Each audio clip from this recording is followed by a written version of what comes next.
Bwana Yesu asifiwe. Asubuhi ya leo, mpenzi mtazamaji, ni siku ambapo ninajua kwamba wengi wameweza na kuamkia kupumzika, lakini wakati ambapo hata wewe unapumzika, ninakualika katika hiki kipindi cha Manyonyo ya Baraka, nikikwambia kwamba karibu sana, maana hapa ndipo huwa tunaanzishiwa siku yetu na baraka na mtumishi wa Mwenyezi Mungu, ambayo utuombea, ambayo utufundisha neno la siku, ili tukaweza na kushinda, tukiwa tunalitafakari, tukiwa linatuongoza, na Roho Mtakatifu akiwa anaendelea na kulifafanua kwetu, ili tukazidi na kuielewa kwa sana. Hilo neno ambalo tunaletewa kwa siku ya leo, asubuhi ya leo, tunaletewa na mtumishi wa Mwenyezi Mungu, sio mwingine mbali ni Pastor Mary Kamau kutoka kanisa la ABC Kiatineni Pastorate Machakos Sub-Headquarters. Karibuni sana, tuendelee na kubarikiwa kwa pamoja. Naomba kuwasalimu asubuhi ya leo wapendwa watazamaji, hamjambo? Nami si jambo. Karibuni katika ibada ya asubuhi ya leo, na tutangulie na maombi. Asante Mwenyezi Mungu, kwa maana umetulinda, umetuongoza, umekuwa pamoja nasi. Tunasema Baba wa mbinguni, utukuke ukiwa mahali pako patakatifu. Twaomba msamaha, ukatusafi na ukatutakase damu ya mwana wako Yesu Kristo. Twaomba Baba wa mbinguni, hata ili ukaweze kutuongoza na ukatubariki kupitia neno lako takatifu. Kuwa pamoja nasi, neema yako itutoshe. Kwa Yesu Kristo tumeomba. Amina. Wazo la siku ya leo, asubuhi ya siku ya leo, tunapoendelea pia kumtegemea Mungu katika kila hali, tunatoka katika kitabu cha Waebrania, waraka kwa Waebrania, sura ni ya 11, mstari ni wa kwanza. Waraka kwa Waebrania, sura ni ya kwanza, sura ni ya 11, mstari ni wa kwanza.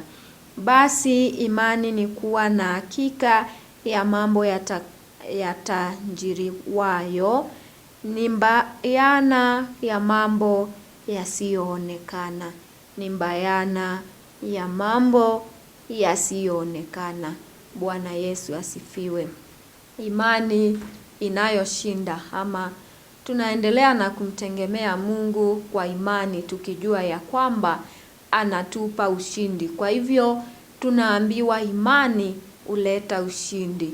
Tukiendelea na kumtumaini Mungu, anatupa ushindi, ama anatuletea ushindi katika mambo yetu. Imani inayoshinda. Imani ni msingi wa maisha ya Mkristo. Ni lazima tukae katika imani, ama kumtumainia Mungu katika kila jambo, ili tukaweze kuwa na msingi mzuri katika maisha yetu kama Wakristo. Tuishi maisha ya imani, tuishi maisha ya kumtegemea Mungu, tuishi maisha ya kujua pasi na Mungu sisi si kitu. Pasi na Mungu hatuna uwezo, pasi na Mungu hatuna nguvu.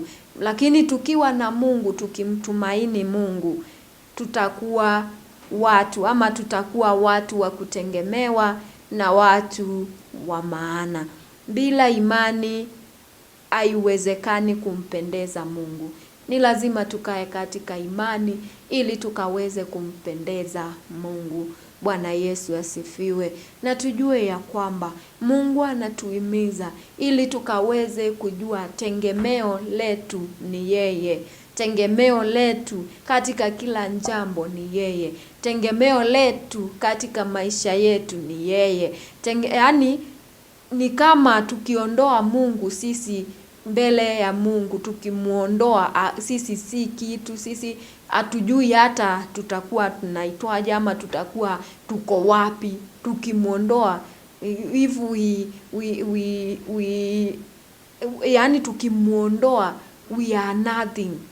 Sisi si kitu, lakini tukiwa na yeye anatuwezesha. Kwa hivyo tunajifunza pia imani ni kuwa na uhakika kwa yasiyoonekana. Mambo yasiyoonekana tuna uhakika ya kwamba tutaweza kuyaona, ama mambo ambayo hatunayo tuna uhakika ya kwamba tutaweza kuyapata. Tunamtegemea Mungu na tunamtumaini, naye anayafanya kwetu. Mungu hutenda kwa wale wenye imani.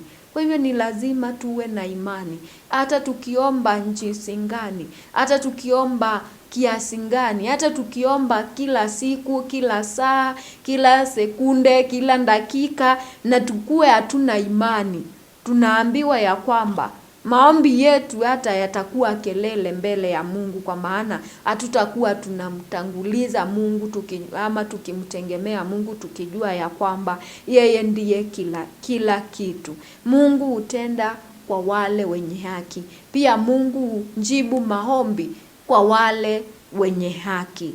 Imani huleta miujiza.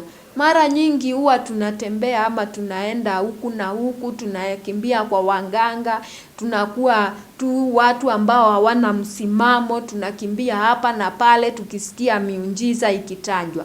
Lakini tunaambiwa ya kwamba miujiza huletwa na imani yetu. Hata ukienda mahali ambapo miujiza inatajwa kila siku ama inaonekana kila siku na hauna imani, hakuna muujiza ambao utauona. Imani ni ndani ya moyo wako, umwamini Mungu, ujue ya kwamba unachoomba utaweza kukipata. Unachoomba ako nacho na atakupa. Hiyo ndiyo imani. Na ukiwa hauna imani, hata uzurure, hata uende wapi, hata uranderande wapi, hata miujiza ikuje mahali hupo ikihubiriwa, hakuna muujiza ambao utapata, kwa maana imani yako sio dhabiti. Hauna imani ya kwamba Mungu anaweza kutenda muujiza hata ukiwa mahali hupo. Mungu anaweza kutenda muujiza hata ukiwa nyumbani kwako. Mungu anaweza kutenda muujiza hata ukiwa mahali ambapo unapoabudu. Si lazima uzurure ama uende kwingine ili ukaweze kupata muujiza. Muujiza uko pamoja nawe ukimwamini Mungu. Imani hufungua milango pia. Imani hufungua milango iliyofungwa na shetani. Milango ya kazi ambayo tunabisha kila siku na haifunguki, tunaambiwa tumwamini Mungu na tumtumainie, na ataweza kutupa na ataweza kutufungulia hiyo milango. Imani pia hufanya njia mahali ambapo hapana njia. Unaweza kuwa unasaka riziki kila siku, unaenda tu kutafuta kazi, unarudi hauna. Unaenda tu kutafuta kazi, unarudi haupati. Lakini neno la Mungu linatuhimiza ya kwamba imani hufungua milango. Anza kuamini siku ya leo na utaweza kupata muujiza wako wa kazi, muujiza wako wa chochote ambacho unatafuta kutoka kwa Mungu, na ataweza kukufungulia milango ya mibaraka na utaweza kumshukuru. Imani pia humfurahisha Mungu.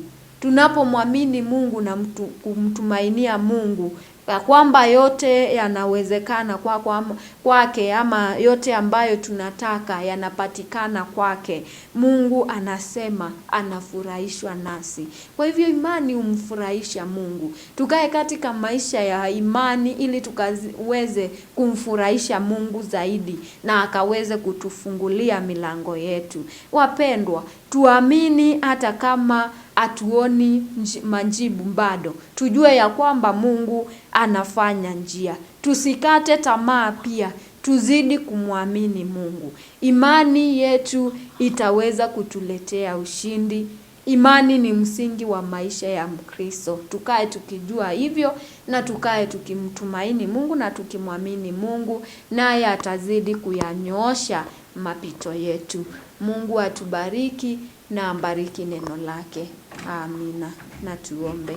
Asante Mwenyezi Mungu, kwa maana umekuwa pamoja nasi, umetulinda, umetuongoza. Himidiwa ukiwa mahali pako patakatifu. Nazidi kujitwalia sifa, kwa maana wewe ni Mungu usiyeshindwa. Na ni kwa Yesu Kristo aliye Bwana na Mwokozi wa maisha yetu tumeomba. Amina. Kuishi kwa imani na kuendelea na kumtegemea Mwenyezi Mungu kila wakati. Tuzidi na kumtegemea huyo Mwenyezi Mungu bila kukata tamaa, bila kuyumba yumba. Tumefundishwa tukajua kwamba imani ni mambo ambayo huwa unayatarajia. Unaamini kwamba hiki kitu kitaweza na kutendeka. Unaamini kwamba Mwenyezi Mungu nikimuomba tu ataweza na kunibariki na chochote kile ambacho ninahitaji kutoka kwake. Na kwa sababu Mwenyezi Mungu huona hata katika mioyo yetu, anaona hilo ambalo unalitaka hata kabla hujaweza na kuliomba. Je, imani yako unaamini kwamba ataweza na kukutendea? Imani yako iko imara, inayumba yumba ama iko vipi? Kwako huyo mtazamaji wangu, ukaweze unakochoose tu wewe mwenyewe ujichagulie. Utazidi na kusimama imara katika imani yako, ama utakuwa unayumba yumba? Kesho utakuwa pale, leo uko wapi? Tangaza msimamo, na la mno imani yetu izidi na kukua siku baada ya nyingine. Kwa wale ambao huenda katika nyumba za ibada kwa siku ya leo kuabudu Mwenyezi Mungu, ninawatakia ibada njema, ibada ya baraka. Popote pale utashinda ukiwa neema ya Mwenyezi Mungu ikakutoshe. Shalom.